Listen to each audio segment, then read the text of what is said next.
In today's video, I'm going to teach you how to remove Copilot Telemetry from Windows. If you find this useful, consider subscribing and liking the video. Now, let's dive right into it. First and foremost, let's talk about what Copilot Telemetry is. Essentially, Copilot uses telemetry to collect data about how you use your computer. While some people find this feature helpful, others are concerned about their privacy.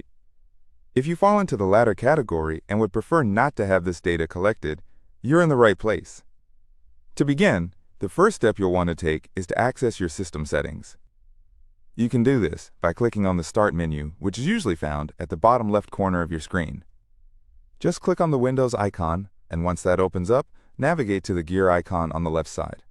That will take you to the Settings page. Once you are inside the Settings menu, look for the Privacy and Security section. This is where you'll find most of your privacy settings. Click on that option, and you'll see various subsections. We're specifically interested in the area titled Diagnostic and Feedback. This is where Windows gathers data to help improve your experience. Now, in the Diagnostic and Feedback section, you'll see two main categories: required diagnostic data and optional diagnostic data. If you see that these options are enabled, you'll want to turn them off. If you click on the toggle switch next to these categories, it should switch from on to off, which will stop any non-essential data from being sent to Windows. Next, scroll down a bit, and you will see options relating to how Windows can improve your experience. There should be a checkbox that says Improve Inking and Typing. You'll want to uncheck this option if it's selected.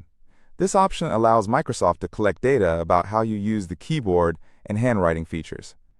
If you're particularly wary of sharing your information, this is a good one to turn off. You might also come across the Feedback Frequency option in this section. This is where you can adjust how often Windows prompts you to provide feedback. If you prefer not to receive these prompts, you can set it to Never or Once a Year from the drop-down menu. By reducing feedback requests, you'll reduce the data gathered on your usage. Alright, now once you have disabled these options, let's go ahead and check some registry settings. This is where things can get a little technical. But don't worry, I'll guide you through each step. To access the registry, type regedit in the Start menu search bar and hit Enter. This will open up the registry editor. Be careful here, as making changes in this area can affect system settings, so make sure you are only changing things as I mentioned.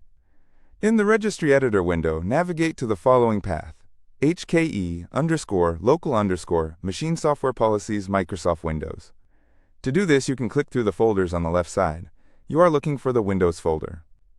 Once you're there, you may need to create a new key if it doesn't already exist. You can do this by right-clicking on the Windows folder, selecting New, and then Key. Name this key Windows Update. Now, within the Windows Update folder, you can create a new dword 32-bit value by right-clicking in the right pane, selecting New, and choosing dword 32-bit value. Name this value Disable Telemetry. Once you've created it, double-click on this value and set the data to 1. This action tells Windows to disable telemetry completely. After you make this change, it's time to close the registry editor.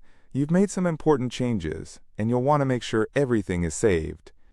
And there you have it. You've successfully removed Copilot Telemetry from your Windows system.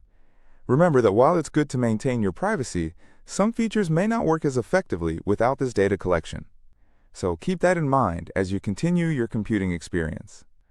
If you found this tutorial helpful, please take a moment to like the video and consider subscribing for more guides like this. Thanks for watching, and I'll see you in the next one.